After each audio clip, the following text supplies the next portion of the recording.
Y market is down today?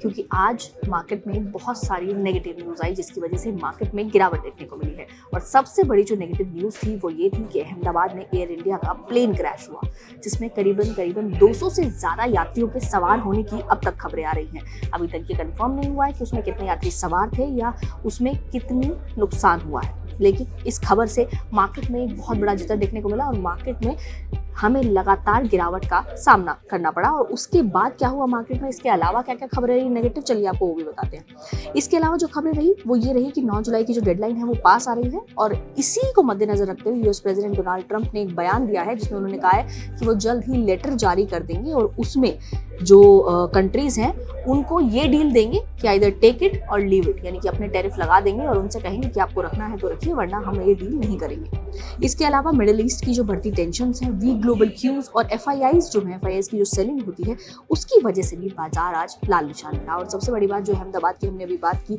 उसकी जो उसमें विमान उड़ रहा था उसमें बोइंग का इस्तेमाल हुआ था और बोइंग का जो स्टॉक है वो प्री मार्केट में ही उसमें भी गिरावट देखने को मिली। चलिए एक बार मार्केट पर नजर डालते हैं और देखते हैं कि मार्केट में आज कहाँ क्लोजिंग हुई। तो मार्केट क्लोजिंग की बात करें तो निफ्टी ने 24,825 का लो लगाया और 253 पॉइंट्स गिरकर 24,888 पर बंद हो गया। वहीं निफ्टी बैंक की बात करूं तो 56,000 का लेवल भी तोड़ते हुए आज उसने लो लगाया 55,968 का और इस लो के बाद 370 पॉइंट्स की गिरावट के बाद 56,082 पर बंद हुआ।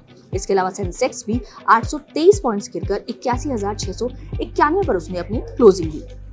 अब अगर मैं बात करूं कि आज के इस मार्केट में कौन से रहे टॉप लूजर्स, तो पहले लूजर्स को देखते हैं। आज का जो टॉप लूजर रहा वो रहा टाटा मोटर्स करीबन 3% की गिरावट के साथ। इसके अलावा श्रीराम फाइनेंस में भी करीबन 3% की गिरावट सामने आई और अगर देखूं तो ट्रेंड में भी करीबन 3% की गिरावट आज देखने को मिली। वहीं इस बाजार में भी जिन स्टॉक्स ने अच्छा परफॉर्म किया उनकी बात कर लेते हैं, यानी कि टॉप गेनर्स की। तो टॉप गेनर्स में आज अपोलो हॉस्पिटल में करीबन 1% की तेजी नजर आई। इसके अलावा डॉक्टर रेड्डीज लैब्स में भी करीबन 1% की तेजी दिखी और बजाज फिनसर्व में करीबन आधे फीसदी की तेजी हमें नजर आई। अब आज तो मार्केट के लिए बहुत सारे नेगेटिव ट्रिगर्स थे, लेकिन कल इस वीक का आखिरी ट्रेडिंग डे है तो देखना होगा कि बाजार कैसा परफॉर्म करता है और वो हम आप तक जरूर पहुंचाएंगे।